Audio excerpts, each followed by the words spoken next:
capítulo 14, del 53 al 59. Aquí está nuestro Señor Jesús ante el concilio, luego de que nuestro Señor es arrestado, es llevado ante las autoridades. Amén, y dice así la palabra del Señor. Trajeron pues a Jesús al sumo sacerdote, y se reunieron todos los principales sacerdotes y los ancianos y los escribas. Y Pedro le seguía de lejos hasta dentro del patio del sumo sacerdote, y estaba sentado con los alguaciles, calentándose al fuego. Y los principales sacerdotes y todo el concilio buscaban testimonio contra Jesús para entregarle a la muerte, pero no le hallaban, porque muchos decían falso testimonio contra él, mas sus testimonios no concordaban. Entonces, levantándose unos, dieron falso testimonio contra él, diciendo: nosotros le hemos oído decir: yo derribaré este templo hecho a mano, y en 3 días edificaré otro hecho sin mano. Pero ni aún así concordaban en el testimonio. Oremos. Padre, te damos gracias por esta oportunidad que tú nos has regalado de poder volver a encontrarnos en este lugar a alabarte y glorificarte tu santo nombre. Señor, te pido que nos ayudes a poder escuchar tu palabra. Te pido a mí, Señor, hombre débil, que necesito de tu gracia, Señor, para poder hablar, Señor, a mis hermanos, compartirles tu palabra, Señor, que lo pueda hacer con temor reverente, y a mis hermanos a poder escuchar tu palabra atentamente. Te doy gracias, Señor, por Cristo. En el nombre de Jesús te lo pido. Amén y amén. Puede tomar su asiento, mi hermano. Como decía recién, versículos anteriores, nuestro Señor Jesús, luego de que salió de orar en Getsemaní, es arrestado, traicionado por Judas y es llevado ante un concilio. En estos momentos estamos en uno de los últimos capítulos del libro de Marcos. Esto ha sido una gran bendición para cada uno de nosotros, poder haber seguido el libro de Marcos versículo a versículo, capítulo a capítulo, y poder ver la vida de nuestro Señor Jesús, cómo Él estuvo caminando en esta tierra, cómo fue su ministerio. Pero también hemos visto la manera que estaban su gente alrededor. Por ejemplo, hemos visto la reacción del pueblo al escuchar palabras del Señor Jesús, al ver sus milagros. Hemos visto también la reacción de los discípulos, aquí cómo han comenzado cada uno de sus discípulos. Pero también hemos visto la reacción de los líderes religiosos de la época, aquellos que eran los encargados de estudiar la ley, de adorar a Dios y guiar al pueblo a su palabra. Pero aquí en estos versículos Marcos nos va a decir de una manera detallada cómo ellos juzgaron a nuestro Señor injustamente, cómo este juicio fue llevado a cabo injustamente, antes de que el Señor vaya a la cruz del Calvario. Pues fue a la cruz del Calvario a morir por nosotros, dice las Escrituras, por pecadores, pero fue hecho injustamente, por testimonios injustos, juzgado injustamente. Aquí el Señor va a ser enjuiciado injustamente, pero este es el peor hecho que el ser humano pudo haber hecho. Es mentir contra aquel que era perfecto, aquel que es perfecto, perdón. Es nuestro Señor Jesús. Si vemos a lo largo de toda la historia de la humanidad, nos hemos encontrado en personas que han sido juzgados injustamente por crímenes o hechos que no han realizado. Incluso hay personas que han muerto por no haber cometido ningún delito. Pero nosotros que hemos creído en el Evangelio de Jesucristo, nos hemos encontrado culpables por pecar contra un Dios santo. Aún así, cualquier persona pudiera estar inocente delante de algún juez en esta tierra, pero no lo estará delante del Dios omnipotente, creador del cielo y la tierra. Pero si hay alguien que es inocente en esta tierra, pero si hay alguien que ha caminado perfectamente, dependiendo de Dios, este es nuestro Señor Jesucristo. A quien ellos en este momento, en estos versículos que Marcos está detallando, es donde ellos se enjuiciaron injustamente. A partir de aquí, todo lo que hicieron los fariseos, los escribas, los sacerdotes de la época, el sumo sacerdote que estaba a cargo del templo, todo lo que hicieron en este momento fue ilegalidad. Incluso delante de la ley judía, incluso lo que relataba el libro de Deuteronomio, que ahora veremos. Y nuestro versículo 53 dice: trajeron pues a Jesús al sumo sacerdote y se reunieron todos los principales sacerdotes y los ancianos y los escribas. Aquí estaba la reunión de estas personas llevando a nuestro Señor Jesús. Los evangelios sinópticos no lo están comentando esta situación, pero Juan indica algo importante, que Jesús fue llevado primero a Anás. Anás era un sumo sacerdote anterior a Caifás, Anás era el suegro de Caifás. Y Juan dice que en compañía de soldados y los alguaciles de los judíos prendieron a Jesús, le ataron y le llevaron primeramente a Anás, que era suegro de Caifás, sumo sacerdote de aquel año. A pesar de que Anás había servido como sumo sacerdote durante un tiempo atrás, se había un poco como retirado, algunos dicen, otros dicen que ejercían juntamente con Caifás en ese momento, que había una gran influencia sobre su yerno en ese momento del sumo sacerdote. Pero Anás no solo tenía a Caifás, sino que dicen que también la historia nos dice que tenía 5 hijos a cargo del sumo sacerdote durante el tiempo, del 18 al 36 después de Cristo. ¿Qué es lo que había aquí? Había como una mafia familiar, porque ellos eran los encargados de vender los animales el día de sacrificio. ¿Y quién fue el que destruyó todo ese lugar en aquel momento cuando ellos estaban vendiendo los animales y vino nuestro Señor Jesús y tiró todas las mesas? Porque habían convertido la casa de Dios en cueva de ladrones. Entonces ahí tenemos un hecho por el cual nuestro Señor Jesús les incomodaba, era la piedra en su zapato, porque ellos no estaban viviendo conforme a la ley de Dios, sino conforme a sus propios pensamientos. Todo lo que ocurrió esta noche, que nuestro Señor fue arrestado, fue un fracaso total para la justicia. Porque hombres malvados condenaron falsamente al perfecto Hijo de Dios. Esto era una clara violación a la ley mosaica. El juicio de Jesús se llevó a cabo en privado, en la noche, lejos del templo y solo a horas de comenzar la Pascua. Sus enemigos habían presentado acusaciones falsas, trajeron personas para dar un veredicto ilegítimo, buscaron una ejecución inmediata ese mismo día. Algunos dicen que desde la lectura de los cargos hasta la interrogación de los testigos y la sentencia, todo fue injusto. Nada ha sido legal en el juicio contra nuestro Señor Jesús. La Biblia declara siempre algo en estos momentos. Jesús no abrió su boca. Jesús no abrió su boca delante de sus trasquiladores. El Cordero estaba allí, sabiendo qué es lo que iba a pasar, esperando el momento de ir a la cruz, a morir. Pero Marco hace aquí en el versículo 54 una pequeña detalle o antesala de lo que iba a decir, lo que iba a pasar con Pedro.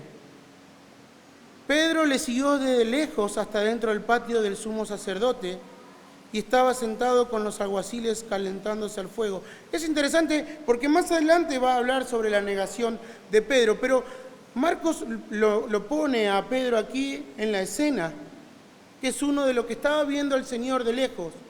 Y sabemos que, porque hemos estudiado y hemos visto en prédicas anteriores, cómo Pedro había dicho: Señor, yo no dejaré que vayas a la muerte, yo estaré contigo. Y Pedro le dice: no, tú me negarás, tú me negarás.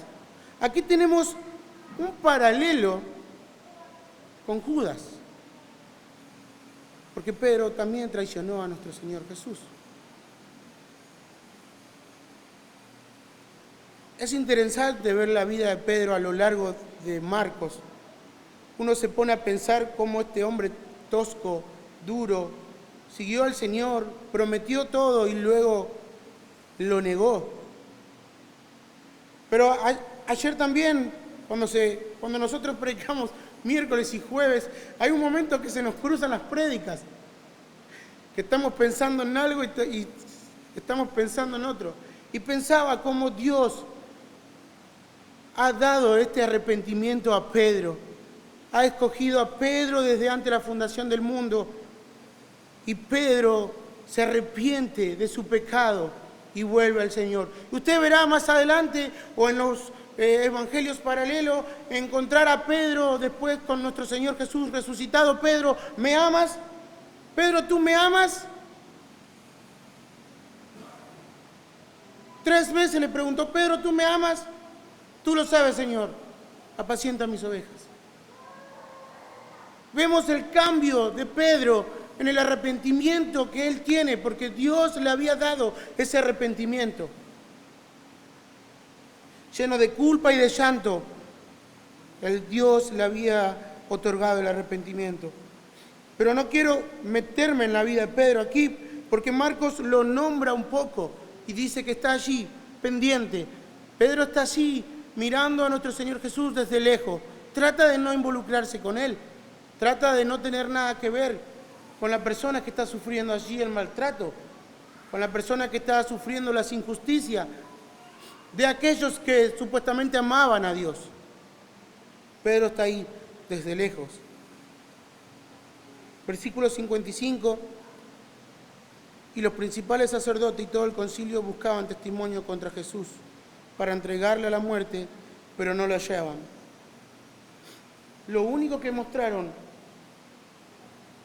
los líderes religiosos en ese momento es un odio contra nuestro Señor.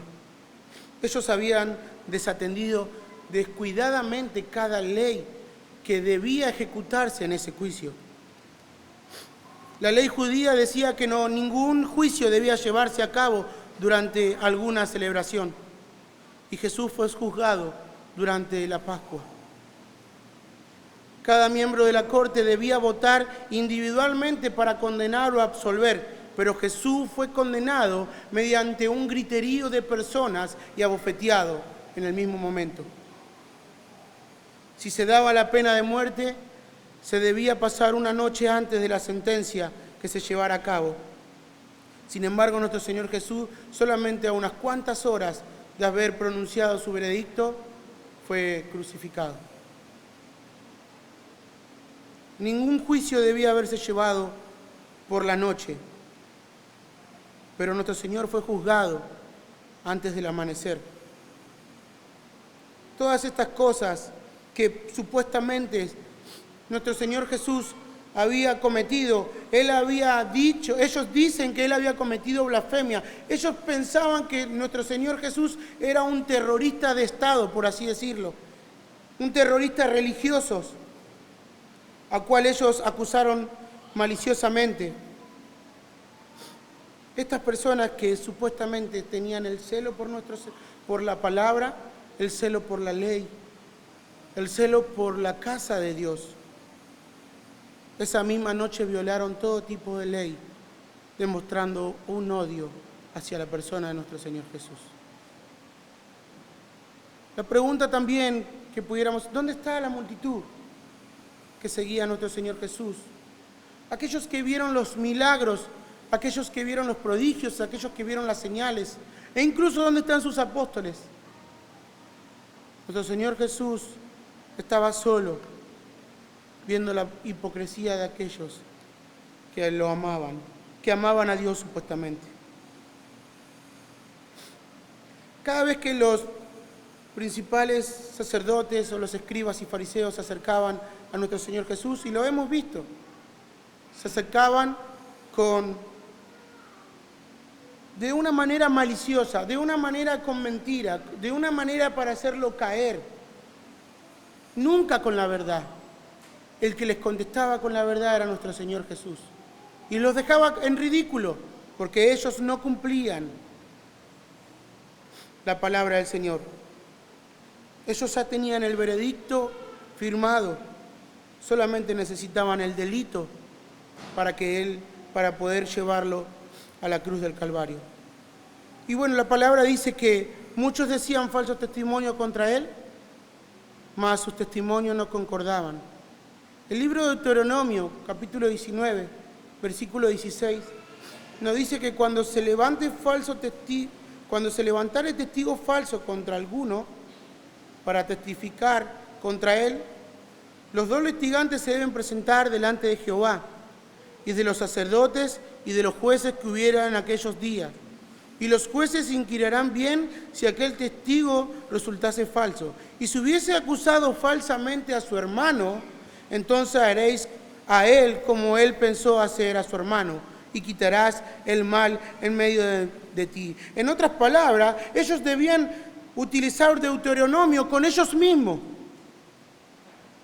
porque estaban acusando falsamente a nuestro Señor. Cuando nuestro Señor Jesús dijo que derribará el templo y en 3 días lo levantará, hablaba de su propio templo, hablaba de Él mismo, pero por supuesto ellos estaban cegados por la malicia, por el orgullo de su corazón. ¿Qué vemos aquí, mis hermanos? Quisiera que piense conmigo un momento y usted pudiera ver aquí la soberanía de Dios en cada detalle, en cada momento de esta situación, que esto fue preparado de antemano. El poder de Dios no se limita a un puñado de personas queriendo arruinar el camino del Cordero perfecto. Después de allí, cuando nuestro Señor va a la cruz, Él ora por esas personas que estaban acusándolas injustamente. Porque nuestro Señor estaba dispuesto a cumplir la voluntad del Padre. No abrió su boca delante de sus acusadores, sino que se encomendó al Padre. Cada detalle fue preparado por la soberanía de Dios. Cada momento fue preparado. Aunque los corazones pecaminosos actuaron voluntariamente contra eso, Dios orquestó esta situación para el bien de nosotros, porque Dios es el Dios de la historia. Nosotros pudiéramos pensar, pudiéramos estar en problemas por predicar la verdad, pudiéramos estar en problemas por vivir la verdad. Aún así nosotros no debemos olvidar que Dios está con nosotros y que nuestro Señor Jesús, en medio de gran problema, en medio de gran dificultad, Él no abrió su boca, sino que se encomendó al Padre. Y esto es una gran exhortación para nosotros. Ellos lo rechazaron y colgaron injustamente, pero nuestro Señor Jesús fue crucificado y levantado con poder y gloria. Si persiguieron y calumniaron injustamente a nuestro Señor por la verdad, por vivir la verdad, hemos de sufrir la consecuencia si andamos como nuestro Señor, si andamos como nuestros maestros. Pero debemos encomendarnos a Dios.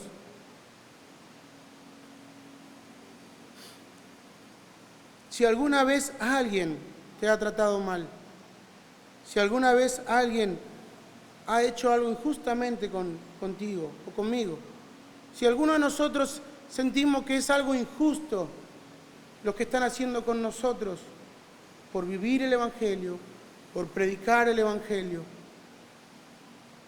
miremos a Cristo, porque Él ha sufrido. Él ha sufrido para ir a morir por nosotros. Él soportó las burlas, los azotes, las dificultades siendo inocente. Quizás mucho de lo que nos pudieran acusar a nosotros fuese verdad en algún punto, pero Cristo no. Cristo es perfecto. Él es perfecto en todo sentido. Aún así le maltrataron y le mataron. Hebreos capítulo 12, mi hermano. Versículo 2 nos dice, puesto los ojos en Jesús, dice que por el cual por el gozo puesto delante de él, sufrió la cruz, menospreciando el oprobio, y se sentó a la diestra de Dios. El versículo 3 de Hebreos, capítulo 12, nos dice, considerad aquel que sufrió tal contradicción de pecadores contra sí mismo, para que vuestro ánimo no se canse hasta desmayar. Si estás en medio de algún problema, o como hablaba el pastor al principio, Dios está al control, Dios es soberano. Confía en Él, pon tu mirada en Él, soporta la prueba. Considera a aquel que ha sufrido todo el castigo. Si tal persona hizo algo mal contra mí, si tal persona me trata injustamente, no olvides de pedirle a Dios sabiduría, pero mira a Cristo que en medio de las dificultades de este mundo, nosotros debemos mirar constantemente a Cristo. Él dice en su palabra que Él ya ha vencido al mundo. Confiad en mí, yo he vencido al mundo. Así que, mi hermano, nosotros en medio de alguna injusticia que pudiéramos estar atravesando, primero debemos mirar al Señor y orar por aquellas personas que pudieran estar actuando injustamente con nosotros, como hizo el Cordero. No abrió su boca y colgado en la cruz, oró por aquellos que los perseguían. Oremos. Padre, te damos gracias por tu palabra, Señor. Te pido perdón si dije algo incorrecto, Señor. Ayúdame a poner por obra tu palabra, Señor, a vivirla primeramente a mí